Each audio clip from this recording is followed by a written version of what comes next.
So काल आपण 11 ते 20 पर्यंतचे वर्ग पाहिले, त्याच पद्धतीने आपण 21 ते 30 पर्यंतच्या वर्गाची शॉर्ट ट्रिक यामध्ये बघणार आहोत। यामध्ये सुद्धा सेम करणार आहोत आपण।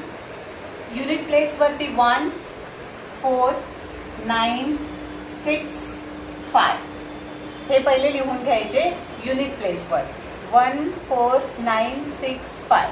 त्याच पद्धतीने खाली इथे स्टार्टिंगला येणार 0, इथे सुद्धा सेम 1 4 9 6 आणि 5 आपण ऑलरेडी लिहिलेला आहे। मी पुन्हा एकदा सांगते, 21 ते 30 ते स्क्वेअर मध्ये आपण 1 4 9 6 5 हे युनिट प्लेस वर लिहून घेतले। त्याच पद्धतीने खालून सुद्धा वरपर्यंत 0 येणार शेवटी 1 4 9 6 आणि 5 ऑलरेडी आहे। यामध्ये आपण स्टार्टिंगला 44 लिहिणार आहोत आणि या 44 मध्ये जर आपण +4 केले, 44 + 4 48। पुन्हा एकदा इथे आता 48 आलं +4 किती येणार आहे, 48 मध्ये 4 ऍड केले तर किती येणार आहे 52। पुन्हा आता यामध्ये आपण ऍड करणार आहोत +5। 52 मध्ये जर आपण 5 प्लस केले तर येणार आहे 57।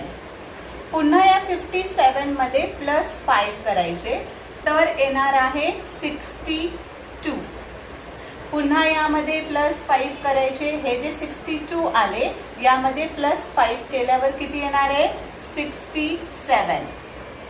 पुन्हा यामध्ये आपण +5 करणार आहोत, या 67 मध्ये +5 केल्यावरती येणार आहे 72।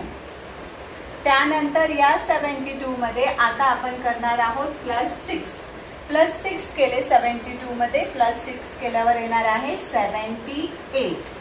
पुन्हा आपण +6 करूया, या 78 मध्ये +6 केल्यावर येतं 84। पुन्हा +6 84 मध्ये 6 ऍड केल्यावरती येतं 90। या पद्धतीने सोप्या पद्धतीने आपण 21 पासून ते 30 चा स्क्वेअर अशा पद्धतीने काढू शकतो।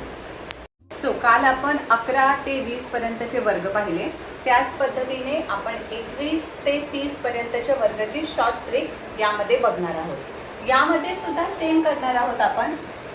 युनिट प्लेस वरती 1 4 9 6 5 हे पहिले लिहून घ्यायचे युनिट प्लेस वर 1 4 9 6 5। त्याच पद्धतीने खाली इथे स्टार्टिंगला येणार 0, इथे सुद्धा सेम 1